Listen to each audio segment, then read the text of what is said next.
Hi, this is Frederick Buskey from Strategic Leadership Consulting. Thanks for tuning in to this series on leading from home. We're covering 5 topics in this series: routines, spaces, as in home office space, healthy practices, communications, and finally, renewal. There are 3 themes that go throughout this series. First is being intentional. So whatever you do, whatever choices you make about leading from home, be intentional about your choices. The second thing is limiting distractions and interruptions. And the third big theme is being fully and healthily engaged in whatever you're doing.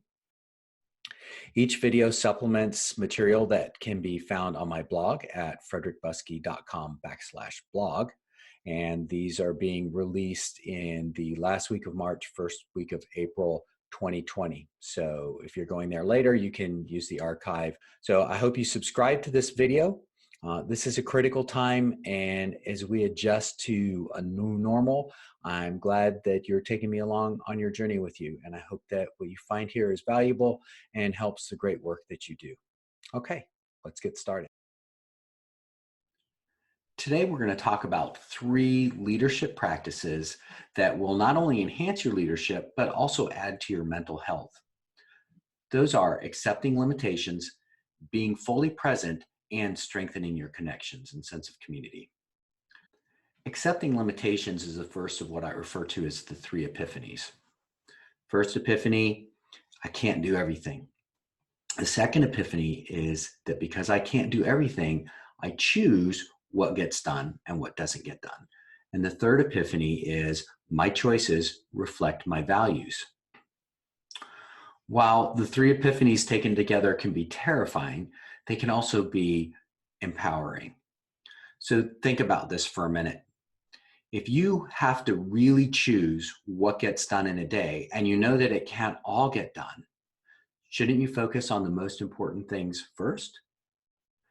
And that sounds like, of course, right? We should do that. But in fact, that's not what a lot of us do. Because if you're stuck on the treadmill of the urgent as a leader, you tend to do the things that are most urgent as opposed to the things that are most important. So one of the really powerful pieces of this, and it goes along with the whole theme of being intentional and making intentional decisions, is that you can give yourself permission to focus on things that are important, but maybe not urgent. And therefore, you'll enhance your leadership and you'll feel better because you're focusing on stuff that really matters. Now, I want to talk about 5 quick strategies that you can use to handle some of that urgent stuff, because we know those things are pressing on us and making demands. It can be hard to concentrate on the real important work when you know there's this chatter of urgency behind you. So here are 5 quick things you can do when you're hit with a task that's urgent, but probably not that important. So number 1 is just give it up, right? If it's not that important, maybe it just feels urgent, but it doesn't need to be done. So number 1, give it up. Number 2, give it back. So if somebody brings something to you and says, hey, we got to do something about this, maybe really important to them, but not to you, give them something to do with it, ask them a question and ask them to reflect on it, give it back to them and let them deal with it. Number 3 is give it away. So maybe this is something that does have to get done, but there are other people in your organization capable of doing that. So you can give it away to them and maybe help build somebody else's capacity to lead. The 4th strategy is to give it a C. Just because you have to do it doesn't mean it has to be done to your normal high standards. It's okay sometimes to do things halfway, as long as you just take care of the minimum and get it off your plate and move it out the door. And then the final strategy is to give it a bounce. Sometimes there's something that you have to do there, but maybe you don't have to do the whole thing. Maybe you can just work one piece of it and then you can send it on the next step down the road to somebody else. So 5 strategies for taking care of urgent tasks and yet leaving yourself time to really focus on the important tasks. Give it up, give it back, give it away, give it a C, or give it a bounce. The second practice we talked about was present. The idea of being fully present for the people that you're with either digitally or face to face.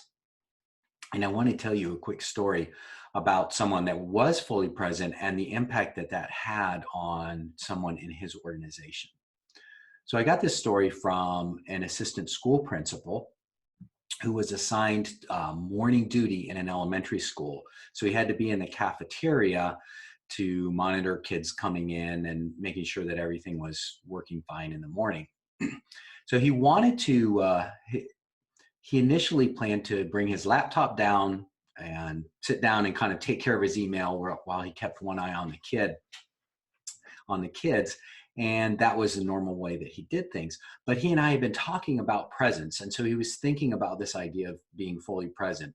And so on this particular day, he left his laptop in his office, came down to the cafeteria, and was interacting with the kids. And after a few minutes, one of the teacher's aides came in the door and he said, "Hi, how you doing?" And she goes, "Oh, I'm fine."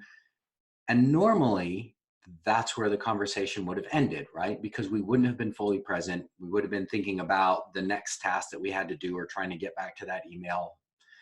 And that would be the end of it. But on this particular day, he was really present. So the assistant principal looked at this teacher's aide and he realized she didn't look like she was okay. And he said, "No, really, like, are you okay?" And so they sat down and the teacher's aide shared with him some things, some struggles that her father was having with health issues. And she was really concerned about him and it was weighing on her. But she had the opportunity to share that. And he was there to listen and to be able to offer her support. And then the most beautiful part of this story is after she finished talking about the health concerns of her dad, one of the young kids that had been sitting there climbed up in her lap and gave her a hug. So think about what that meant to that individual and the ripple effects that that has on the organization. And when you engage with being fully present for people, you're there to support them not only personally, but also at a professional level and become so much more aware of what their needs are, what their concerns are. So that practice of being fully present, it's a gift to your organization, it's a gift to the people, but it also helps you feel better about the work that you're doing and to make a bigger difference. We'll wrap this up by talking about the idea of being vulnerable and building community, which was the third point that was in the content that you read. We're in a time where we're all trying to figure it out, right? None of us have the answers. And maybe that's one of the most challenging things. As a leader, you're used to solving problems, which means you probably understand the question. And right now, we don't even know what the questions are, let alone how to answer them. So we're all vulnerable. And maybe this is a really good time for you to start opening up to that vulnerability and to do so in a community. Being a leader can be like being in a fishbowl where everybody's looking at you, but you really can't connect with other people because you have to maintain that certain sort of distance. So leadership can be lonely. So I really encourage you to use the crisis that we have to expand your community. Look for other people that have similar roles to you or very different roles, but are still leaders, and plug yourself into a community, not just of the people within your organization, but maybe a broader community. So I'll just give a quick example. On Thursday, April 2nd at 2 o'clock, I'm hosting a Zoom meeting for leaders that I interact with. These may be leaders from education, from nonprofit, from healthcare, and from the private sector as well.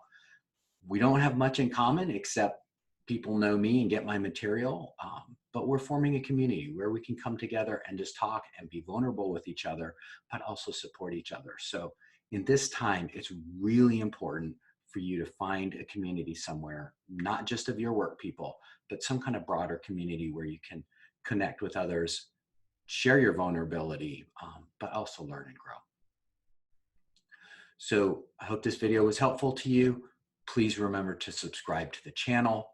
The next video coming out will be on communications, and that should be fun if you like bells, whistles, and text alerts. I mentioned that we have the April 2nd Zoom meeting, and that's April 2nd, 2020. I'd like to do a follow-up incorporating your feedback, so please comment in the show.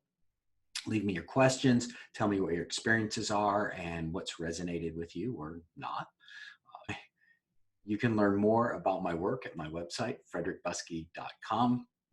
Feel free to email me at fbuskey@gmail.com. All right, that's it. Do good and be well.